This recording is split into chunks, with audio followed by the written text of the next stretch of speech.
Hey, thanks for tuning in again. I'm really enjoying answering these questions that are coming through, so I'll continue with that. Let me know if you're resonating. So someone's asked about the specifics of infusing shamanic values into a business.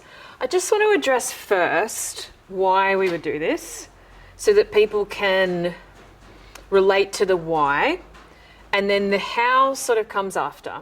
So why we would do this, it would be to make a business grounded in meaning and purpose, to make it creative, flexible, and with its own energy. Because instead of our businesses just being a vehicle of making money, they can be about expression, they can be about community, they can be about purpose, and they can be about changing the world. So shamanic values in there is a really nice way to stay in touch with the original intention. Because as we go further into business, we can become very logical and linear. We can make strategic decisions based on profit alone, and that takes out all the magic. So infusing shamanic values would be, within Ankara, I would ask you to journey with the energy or the spirit of your business and ask it directly, what are the values that are going to keep us in line with evolving and aligning together? And how can I infuse those values into absolutely everything we do? Because as you bring on more team members,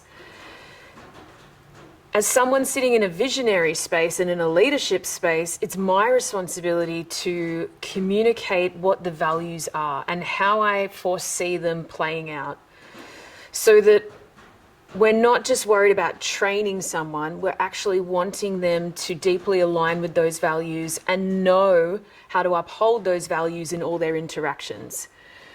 Another reason why this is important is because we need to start allowing our teams, our businesses, our communities to work in the way that they need to.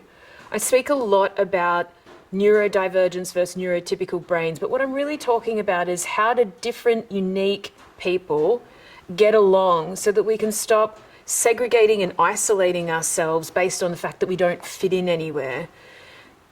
Fitting in is not the problem.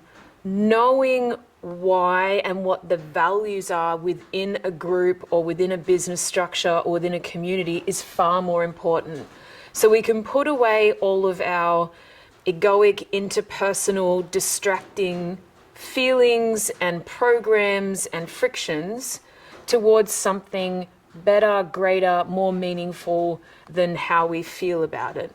Now, everybody knows that I teach honor your feelings, feel your feelings, but for those of us that are sensitive, which I actually am, very sensitive, we can't resist taking action just because we feel a certain way. Then we would just do only things within our comfort. And then we would hide away in a little hole and say, I'm sensitive, I just can't do it. I can't start a business, I can't work within someone else's business, I can't get a job, I can't fit into a community. It's more about, even though this feels intense to me, I am still aligned with the greater mission or the values that this business or this community or this family upholds.